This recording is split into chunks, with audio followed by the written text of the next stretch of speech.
All right. I have a question to the both of you to start this podcast off.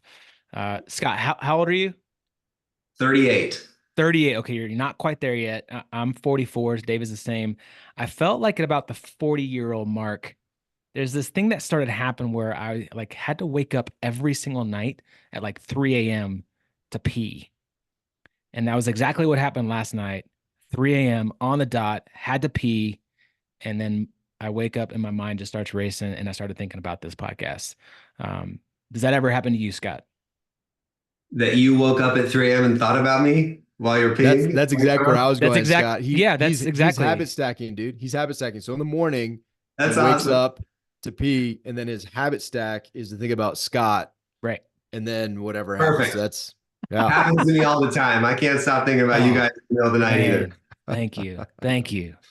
It's a good way to start this podcast. It's a great way. Yeah, that's an original way. We've never done that before. So hopefully There you all our go. listeners, our listeners and yours, Scott, that that this is how we introduce ourselves.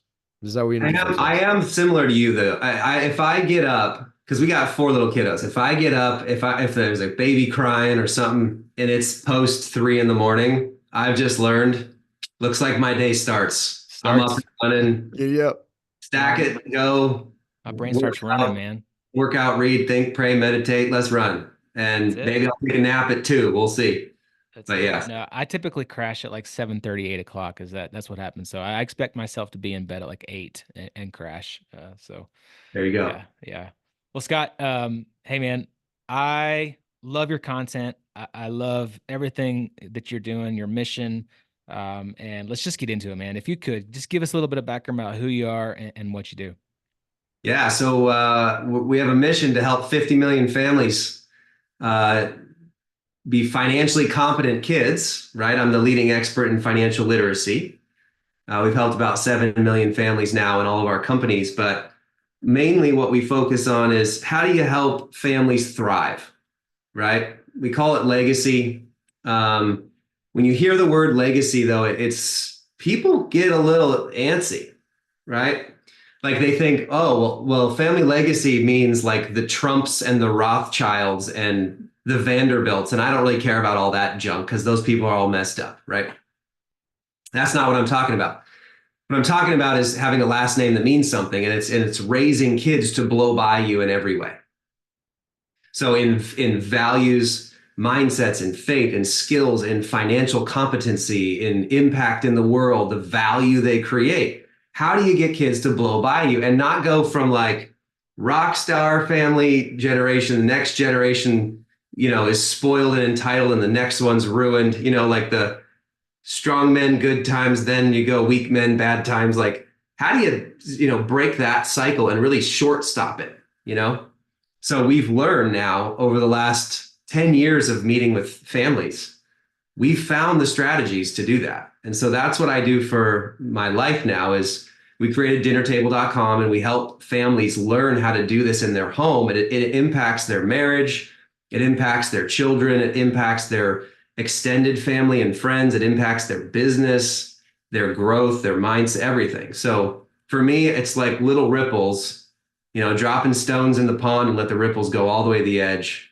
And yeah, I love it, man. I'm obsessed over this because I have my own family, and here we are. So yeah, we started. First company was called Apex. It became the largest school fundraising franchise in America. Started about 15 years ago to help my wife in her first grade class, and it ended up going to thousands and thousands, almost 10,000 schools now. We got about 600 employees. We've raised almost $1 billion for schools, doing fun runs and teaching leadership and fitness and generosity. It was incredible growth.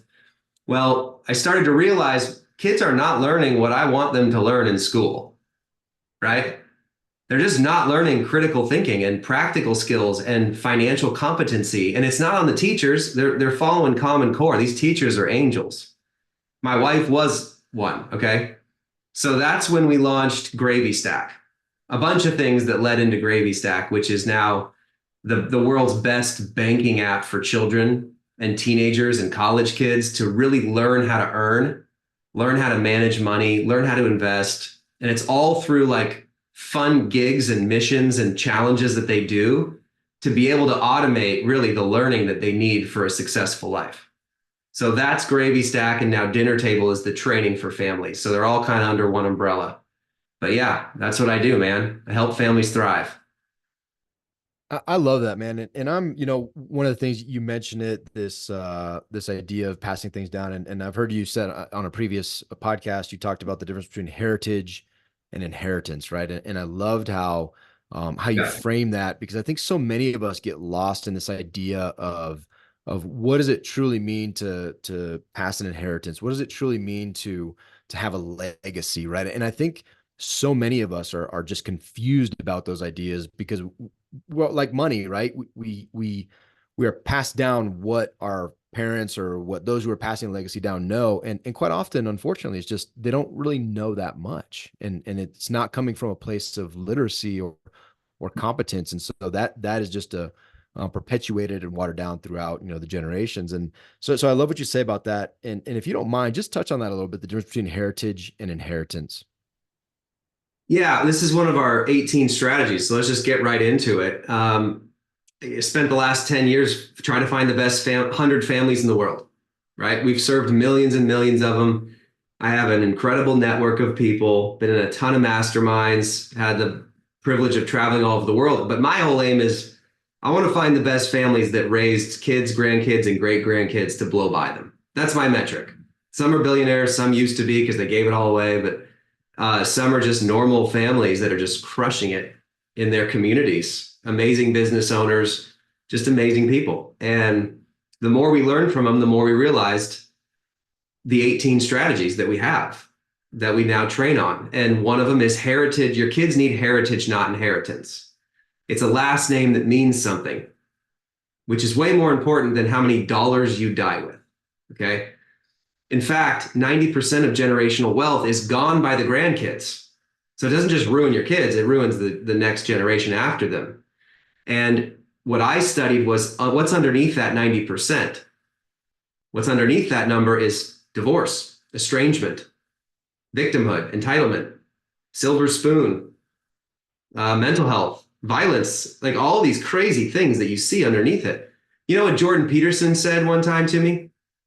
He said, Scott, the only thing that keeps addicts from death is being broke. Wow. And so it's crazy when you think about what happens when you give people money that they're unqualified for. Children that have a big gift, or even adults that are like waiting for their parents to die to get a bunch of stuff, they're not going to risk. They're not going to take chances and grow. They're not going to create value as much as they could have otherwise if they're just waiting to get something, right? And that doesn't mean you give nothing. It means that you have to have a strategy, right? So it's more about what you leave in your kids than to them, is the point I'm trying to make. And so what we really train on with heritage, not inheritance, is the values of the home. How do you pass on the last name in the right way? And it's about telling certain stories.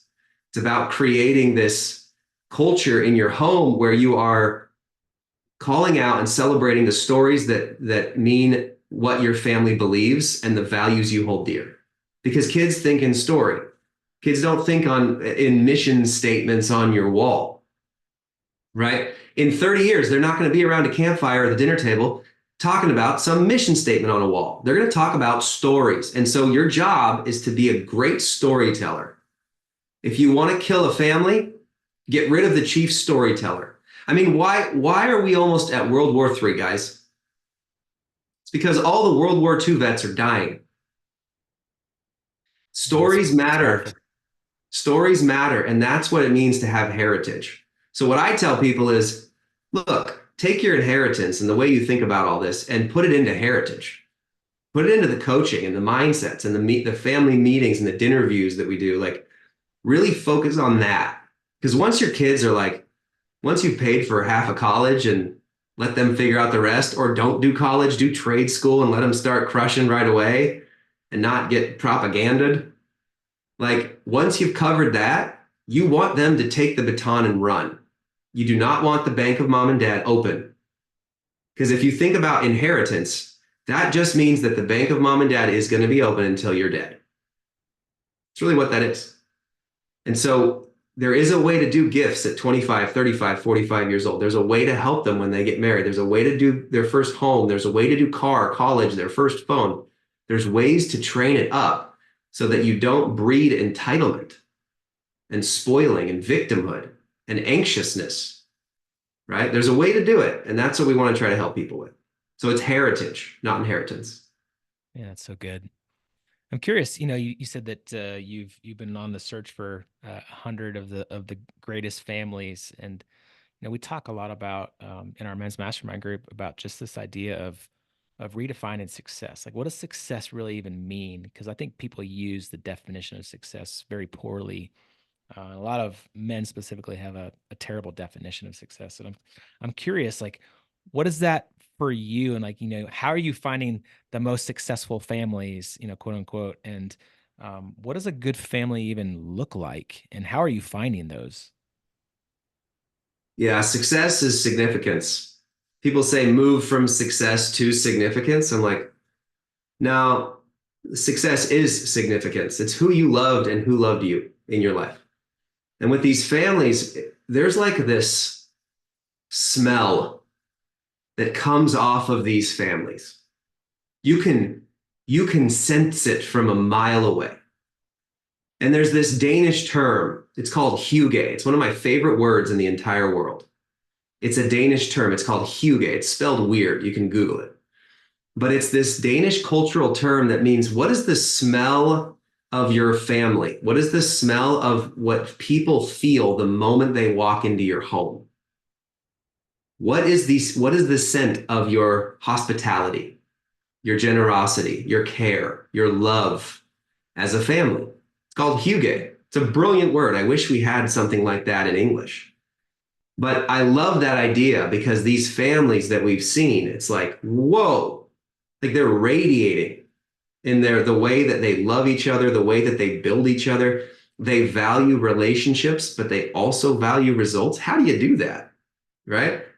Like they do these things where they build up the children in such a way. Like, our book, Value Creation Kid, we just put it out. It's one of our 18 strategies. We put it out last year. Very thankful. It's crushing. We're like number 2 or 3 on Wall Street Journal. But it's a roadmap for families to help kids create value everywhere they go. And if you do this stuff right, you have a value creation kid. You don't have an anxious kid or an entitled kid or a spoiled kid or a lazy victim kid. Like, we know how to move them through those quadrants up to the upper right corner. And so it's just a smell. Like, you just see it, man. You guys know what I'm talking about. You're both nodding your heads this whole time. You can feel it. And so that's what we look at is, all right, if you have kids and grandkids and great grandkids that all love you, love each other, and are making incredible impact and blowing by their parents, you have a recipe, and I want the recipe. That's what we all want. But I think so often today, our world is valuing the wrong things. You go on social media. Tony Robbins just said this to me while I got to speak on Date with Destiny last month. And he said something. He said, people today day trade entitlement and victimhood all over the place. You go on social media and everybody can just pick and pull entitlement and victimhood and get a bunch of clicks and comments and followers from it. Yeah, man.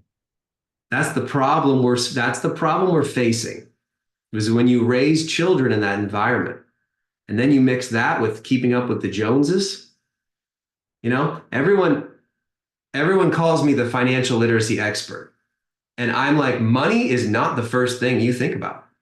If money is the first thing you go after, it becomes identity right away. It causes unlimited harm, actually. Money is not good or bad. A lot of people see it as like too good or too bad. And too good is the identity keeping up with the Joneses. Too bad is a poverty mindset, a scarcity mindset, right? But then what they do is they either make it everything or they avoid it altogether because it's the biggest fight in the home, kids report. They say that actually money issues are the biggest fight in the home more than anything else. All the parent arguments and conflict are over budget and bills and job and travel and forgetting a payment. Do you guys know how much this costs? Money doesn't grow on trees.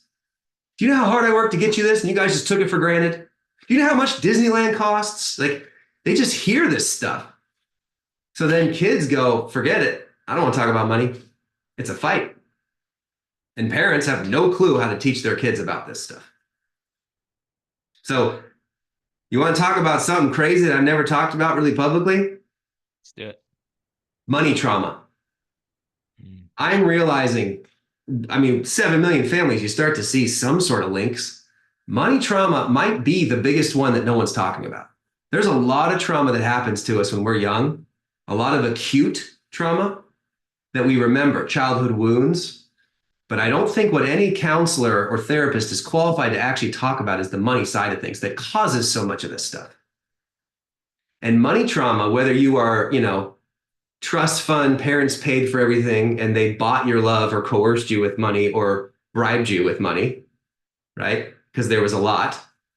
Or you were barely getting by and money was like tight and everyone struggled. Both of those things cause an identity structure that impacts the rest of your life without you understanding it. It impacts how you raise your kids. And I think that money trauma is one of the toughest because it's the only trauma you work for the rest of your life. With every other kind of trauma, guess what? Escape, forgive, heal, move, let it go. That's what a lot of people do with trauma. Heal through it, forgive, let it go. With money, you wake up and you got to make it. You got to work for it for the rest of your life. So it's just one of these things that compounds. And so that's why this is so critical. Like, you've got to think through this with your children. You got to think through this as like, whoa, I didn't realize I just made that decision because of money and my identity around it. Happens every day. We don't realize it. Yeah, that's powerful. And one of the things we talk about quite a bit, in it's one of our key tenets in the Kinetic Man, is this idea of finances. And what you said is fascinating, because I think that the hopeful part of that is that there's something you can do about it, right? Like, there are things like, in our network, there are plenty of dudes who have intentionally done things like cap their income, for example, right? And because they've deeply thought about the things that are most important, where the money wants to go. And they no longer, I talked to a guy yesterday, but fascinating conversation. I'm like, hey, how's it going? He's like, dude, this is the best year I've ever had from a financial perspective, not counting investments, just the real estate transactions. He's like, I made more in 37 days than I've ever made in this amount, in a quarter, in 2 quarters of my life. And he said, and here's the thing that's crazy, and I loved it. He goes, because the conversations we're having, I realize I don't have to, I could potentially, if I want to, I could just take the rest of the year off and spend it with my family if I want to.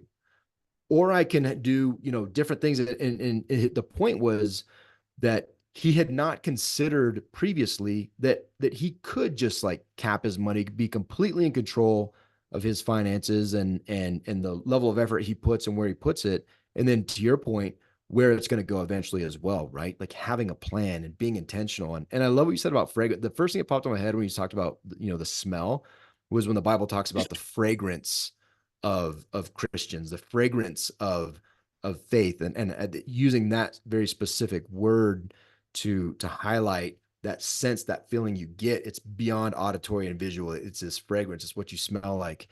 And I thank God that the scent of faith is not what comes out of Stu's office, because that's not, I don't know if that's like a faith thing, but it's just it's a beautiful word picture. And while you're talking, I gotta ask this.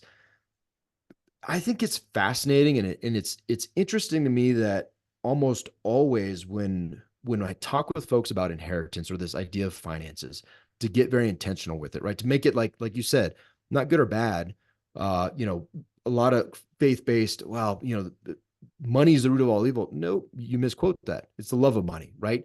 Money is just it's a hammer. It's a thing. And so when you talk about inheritance, I've found that most people don't seriously even consider whether it's a good or a bad thing. They just feel, despite the data that you talk about and what it does generationally, but they just feel like they assume a responsibility that I have to pass money on.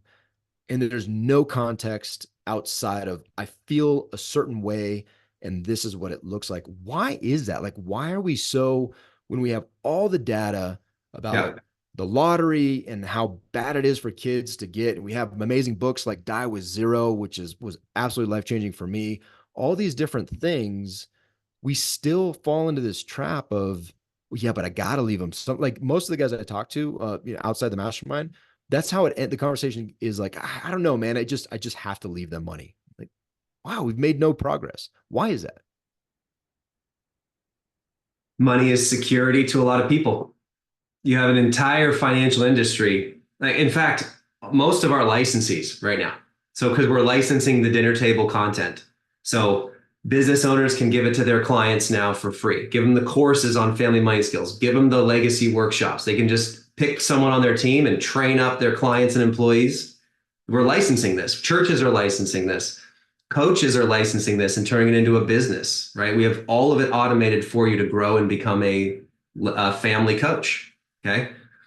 What I'm seeing is the entire financial world is coming to us saying, no one ever told us any of this stuff. And our whole goal has been to secure, protect, and grow wealth for them because that's their security. That's their legacy. They literally have the word legacy there. And I'm like, that's not what I'm talking about when I talk about legacy. But I think money is security in a lot of people's minds. It's like, well, if I can just get them X amount of money to take care of them in these ways, they'll remember me in the right way and they'll be fine. Well, I was a theology major, by the way, back in college. I've studied the scriptures, man. I love Jesus. I don't pull any punches. And I could go on a tirade right now about all the things the Bible says that people misrepresent about money, like completely misrepresent. And some of them, I know you've never heard some of these. Like one of them, the idea of inheritance in the Bible is not the same word as it is today. If you look at the Hebrew, back in the day, people would leave their land and their cattle to the next generation to work it, to steward it, to like, they weren't becoming entitled and spoiled and victims. They were working the land. They were farmers. Okay. That is very different than today.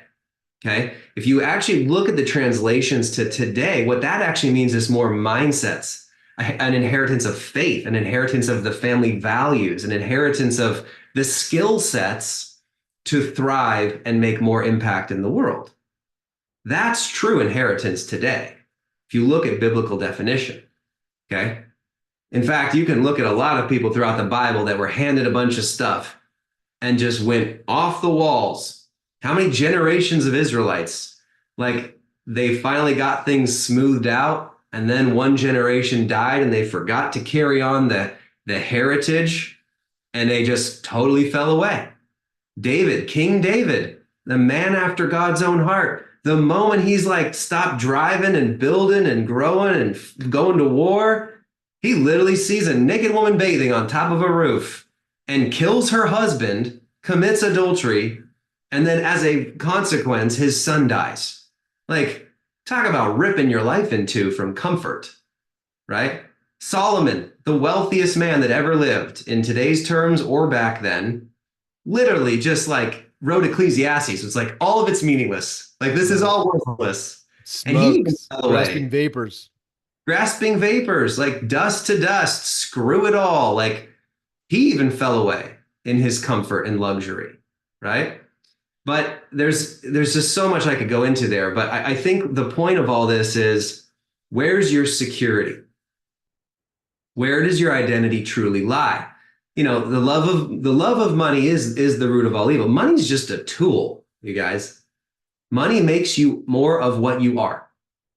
Okay, already, right now, right? That's why I hate it when people are like, well, when I make X, I'll do all these things. No, you won't. You do it now. In fact, generosity is the key to all of this. Gratitude and generosity. Like everybody asks me, what's the best money skill? Is it earn, save, spend, share, invest, protect, borrow? Those are our 7 that we train on to kids and families. Share, by far. Like be generous because A generous mindset cannot have scarcity involved. A generous mindset believes that tomorrow will be better than today. There's enough to go around. The pie will get bigger. It's an abundance mindset. You can't have fear and gratitude in the same mind. You can't have anxiety and gratitude in the same mind. You want to master all the other money skills? Be generous. In fact, I believe God will only give to you the level at which it flows through you. I don't know whoever said that, but I think I just made it up. It's great, man. God will only give to you at the level that it flows through you. So when you teach children to be generous, and by the way, you can't teach a child to be generous by giving them a $10 bill to put in the offering plate. You can't buy all the presents for their friends' birthday parties and expect them to care about generosity if they just chuck it on the table and never even care. Okay. This last weekend, my 7-year-old Reagan, she went to the birthday party. We made her buy the present through Gravy Stack and the way that we set this up. She literally walks in, all the other kids, the presents are on the table because mom and dad did it. They never even opened the presents at the party. It was after. No one even cared. Reagan, halfway through the party, brings up the birthday kid. They sit down in the middle of the ninja gym, and the kid opens her present. And they're both beaming, and Reagan's like, "This is awesome. I got this for you." And she saw her face, and all the other parents like, "What is happening right now?" I'm like, "Oh, I'm just teaching my daughter generosity for the rest of her life." Because she earned the money. She got the present, right? Generosity unlocks all this other stuff, you guys. It's an open hand view of the world or a closed fist view of the world. If all you think about is, I got to make sure my kids and grandkids have X amount of assets, you have a closed hand.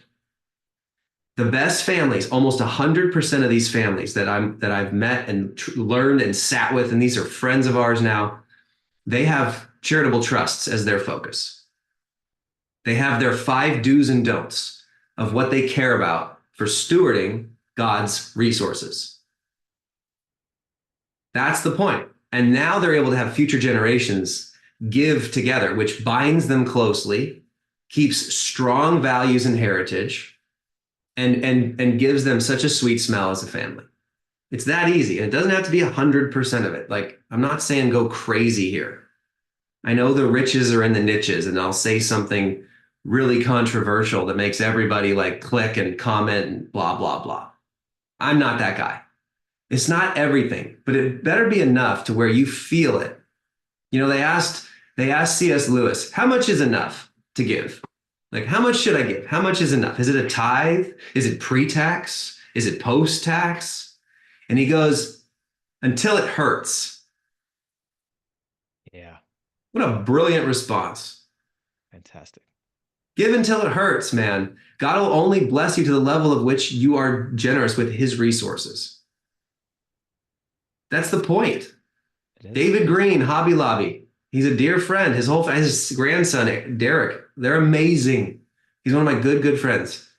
He literally was stroking checks more than their bottom line every year for decades to give away, to help people, for ministry, for people all over the world. And he's like, God, how much is enough? And God said, you can't outgive me, but you got to prove to me first.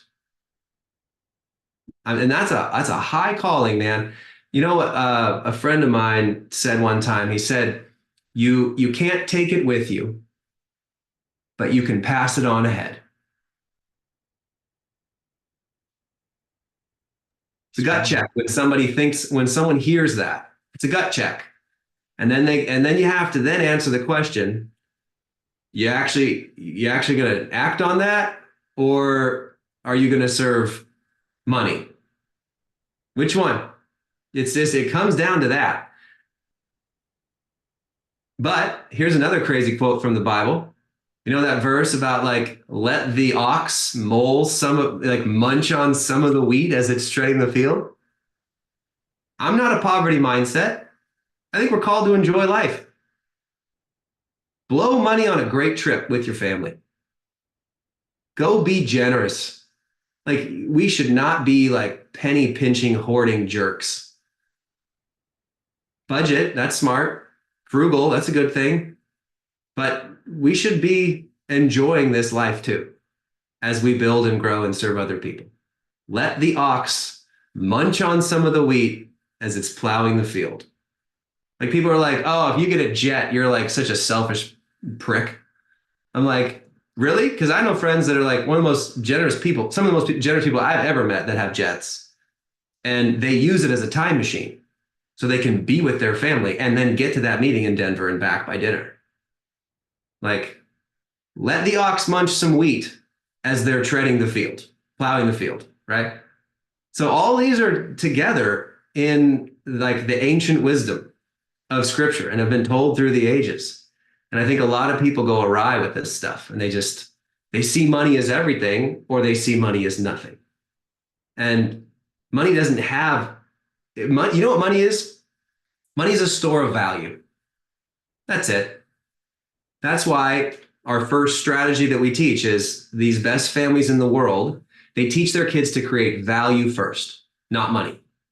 Money is an outpouring of creating one type of value, which is called material value. If it's what you create and produce in the world. But there's also emotional value. It's how you think and feel and help other people think and feel better. It creates value. Spiritual value, how you connect people out of their selfish self and up to something higher, to God, to a higher calling, to a mission. Great cultures do this. Spiritual value. There's lots of value that's created. And if we teach our kids to have a lens to look at the world by creating value first, everything is good from there. That's the best form of parenting you can ever have. Ask your kids every night before they go to bed, who'd you create value for today? That's a good question. It's the best question I've ever heard to ask kids, period. Who did you add value for today? And they just use those three lenses and they find out, oh yeah. And then they start looking for it on their own. You don't even have to babysit them. That's a life of success. It's good, man. Man, it's huge. I'm curious, you talk about creating a home economy, and I know Gravy Stack does that, but explain to our listeners what a home economy is and why is it so important to create an heritage and not inheritance. Yeah, so the home economy is, we learned this again from all the families. None of them did allowance. Allowance. What do you say? Allowance is socialism? Is that what you said? Allowance is socialism. Yeah, that was my first million view video. They got so many haters. I got so many haters, and then all the mama bears were like, he's right. Yeah, allowance causes codependency. And so this idea of allowance and chores, even, the idea of allowance and chores are 100-year-old thinking that really has never worked. Chores alone, I'll talk about in a second, because not all of them are bad, but a lot of the way that we set it up today is totally wrong. It doesn't prepare kids for the real world. But allowance is codependency. I mean, your kids, they do not need to learn how to spend your money, right? They will spend it or they'll hoard it, right? But if you just give them stuff for existing, it just creates more long-term codependency. But then if you say, well, I give my kids allowance for chores, your kids should never earn the same amount of money every week, period. Because it doesn't create value creation. You have to teach them this connection. And half those chores should never have money involved. You should never pay your kids to like make their bed, clean their room, dishes, trash, homework first. This is their role in the family. If you want to keep my last name, you're doing these things, right? And then the other half of chores needs to be an unending list of ways that they can earn, okay? And then they'll do it in the community. And then they'll do it with trading assets. We have these stages of earning that we teach.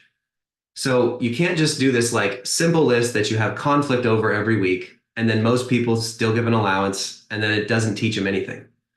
And then the worst problem is when parents go, well, I don't do allowance. Don't worry, I'm good. But I just make my kids do all their chores like they're told. Okay, you have compliant children. Good job. But you're paying for everything. You're buying everything. Now money is still the same problem that we've been talking about this entire interview. What you got to do is do the home economy system. The home economy system is 3 simple E's, and we apply it in the Gravy Stack app if they need a simple tool to do it easily.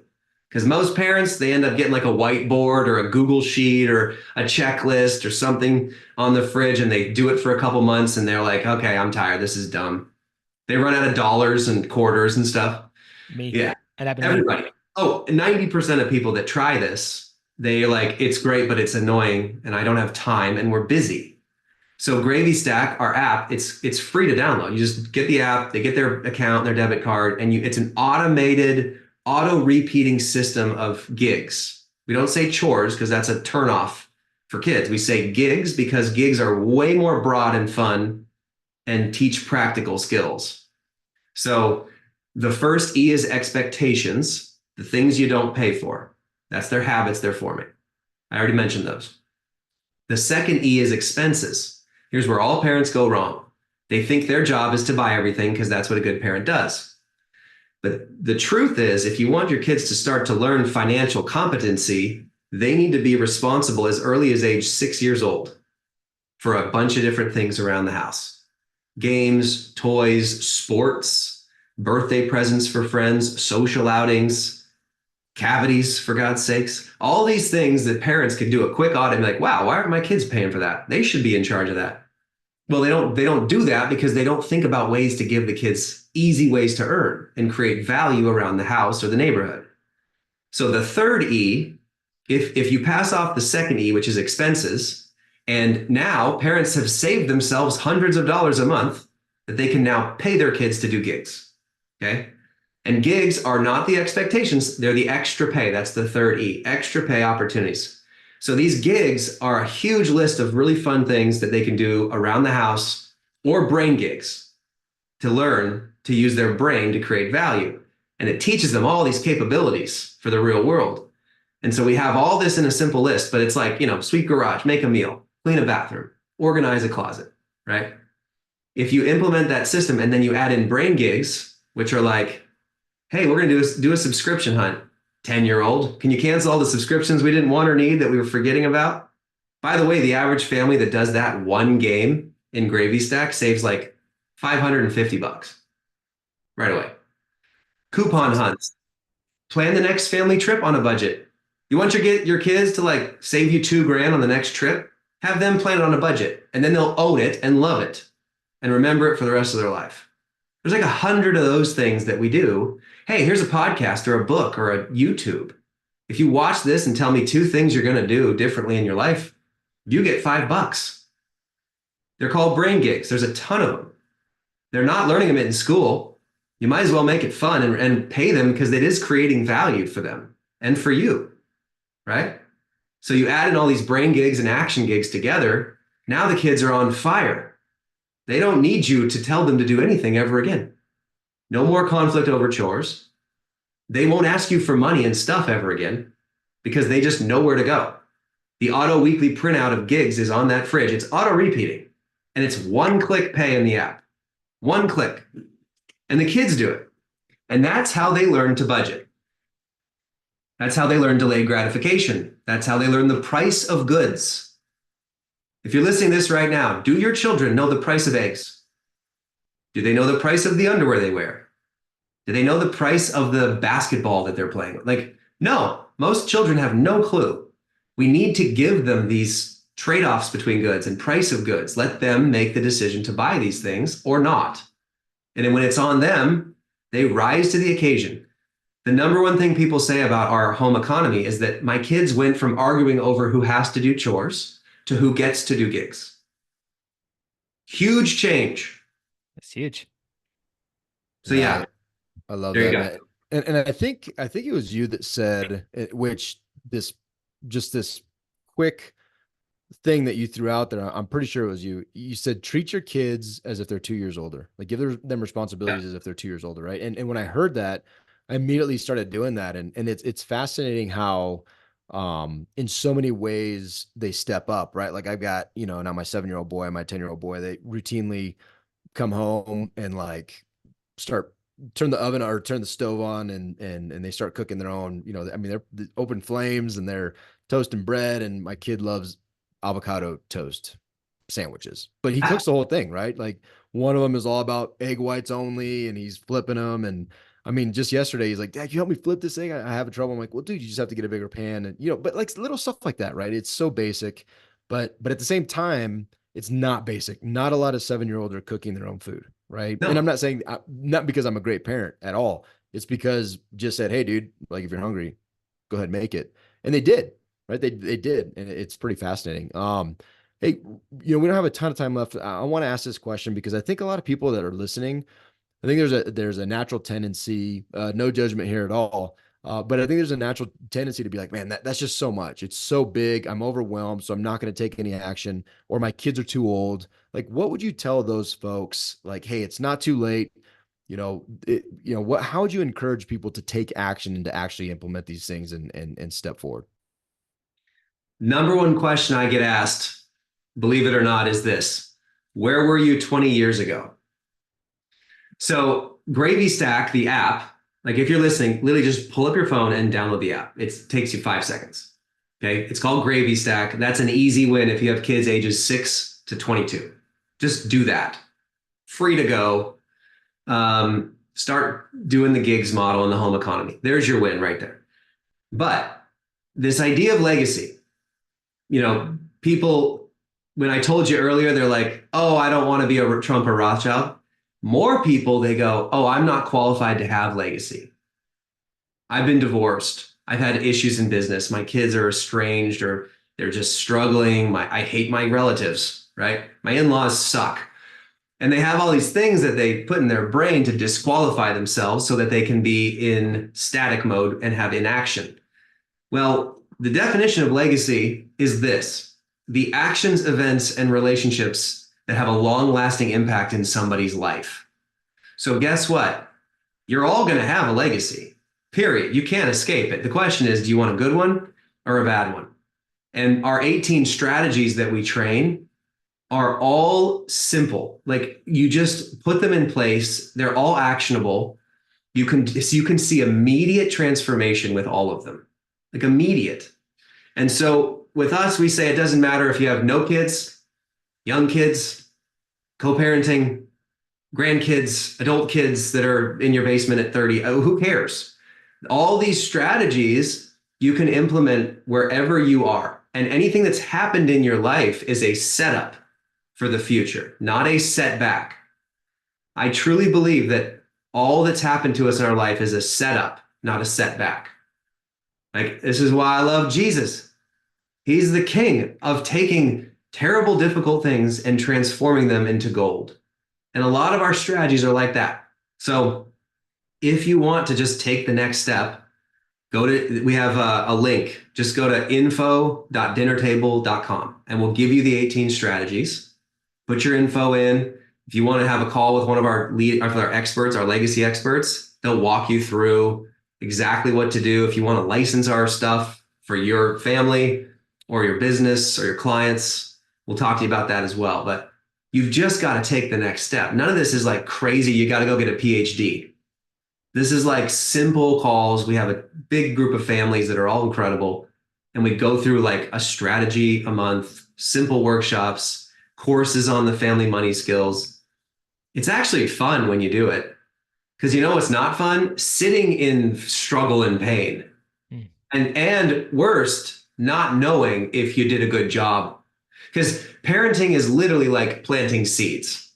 You have no idea for like decades how you did. And so with us, we're like, well, let's just get the watering right. Let's get the plants propped up straight and get the right soil. It's that easy. And then you're going to feel a lot more comfort and peace knowing, all right, they're off on the way they should go. And our family is stronger. We're happier. We have much more peace. And we got a good plan. Simple as that. So there's my response. Or you can just sit there and be in pain and worry and then forget about it for another year until it gets worse. It's up to you. Kids hate you and they have no relationships with them. Yeah. Yeah. And by the way, 93% of all the time we get with our kids is done by the age of 18. Yeah, man. That's scary. Gone, man. So you could wait another year, or you could take action before they're all out of the house and trying to figure it out in the world. Because if you don't teach them the good stuff at home, they're going to learn the bad stuff in the world, where the stakes are high. So these are just little wins. The last thing I will say is a lot of parents are like, I think it's a crapshoot with kids. You ever heard this? Where they're like, you have kids, and I know some of the best families in the world, and their kids are terrible. I know some of the worst. This person came from the worst situation ever, and they're amazing. It's like, yeah, that happens. But you know what's better than that? A plan, right? It's like you just need a plan because I actually don't believe that like God gives us lottery ticket children. I don't believe that. I think that's a lie. If you're just like, it doesn't matter what I do, they're either going to be awesome or terrible. I think that's the worst kind of parenting. It's like, no, I want to get this stuff right so that I can give my kids like the best strategies and development possible to blow by me in every way. What better feeling would it be for like you as an old person with adult children being like, yeah, they've blown by me in every way. It's unbelievable. It's like the biggest joy. You know what I mean? And they actually love you for it. They don't hate you for it. You know what I mean? Oh man, like you're only as happy as your least happy kid, so they say. So why David's not set it up to win, you know? David's already got the win. Like his kids have already blown by him like a long time ago. So he's good. Yeah, they're eating white egg whites and avocado toast at 7 and 10 years old, dude. That's Yeah. right. But at least they're making it, dude. At least they're making it. Yeah. Now I need to, the next level is have them pay for that. They need Yeah, to that's buy the right. avocados and the bread Avocados aren't and then cheap. make me some sandwiches. Actually, I tried my little dude's sandwich yesterday and I was like, dude, this is really good. Like, can I have it? And he's like, no, Dad, I made it. Okay. Nice. But give me a bite. Give me a bite. Scott, this has been fantastic, man. I love everything you're doing. I love your mission. I love everything, man. I've got Gravy Stack already downloaded. I'm gonna be signing up for dinner table immediately after this call. We'll put that in the show notes. I know you have a book out there, Value Creation Kid. You have a podcast, Gravy Stack. Anything else that we need to put in the show notes? Nope. That's That's good. all you're doing.